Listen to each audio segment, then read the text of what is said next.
फैसलाबाद में अब्बासपुर रोड पर मुसल्लह अफराद की फायरिंग से 3 खवातीन जाँ बहक और बच्ची जख्मी हो गई। मुसल्लह अफराद ने खाना बदोशों की झुग्गियों पर धावा बोलकर अंधाधुंध फायरिंग की। लाशों और जख्मियों को और बच्ची को अस्पताल मुंतकिल कर दिया गया। पुलिस ने मुल्जिमान की तलाश शुरू कर दी है। फैसलाबाद में अब्बासपुर रोड पर मुसल्लह अफराद की फायरिंग से 3 खवातीन जाँ बहक और बच्ची जख्मी हो गई। मुसल्लह अफराद ने खाना बदोशों की झुग्गियों पर धावा बोलकर अंधाधुंध फायरिंग की।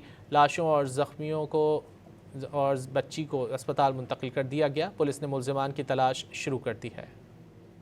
फैसलाबाद में अब्बासपुर रोड पर मुसल्लह अफराद की फायरिंग से 3 खवातीन जाँ बहक और बच्ची जख्मी हो गई। मुसल्लह अफराद ने खाना बदोशों की झुग्गियों पर धावा बोलकर अंधाधुंध फायरिंग की। लाशों और जख्मियों को और बच्ची को अस्पताल मुंतकिल कर दिया गया। पुलिस ने मुल्जिमान की तलाश शुरू कर दी है। फैसलाबाद में अब्बासपुर रोड पर मुसल्लह अफराद की फायरिंग से 3 खवातीन जाँ बहक और बच्ची जख्मी हो गई।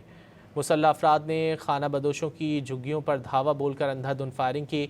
लाशों और जख्मियों को और बच्ची को अस्पताल मुंतकिल कर दिया गया। पुलिस ने मुल्जिमान की तलाश शुरू कर दी है।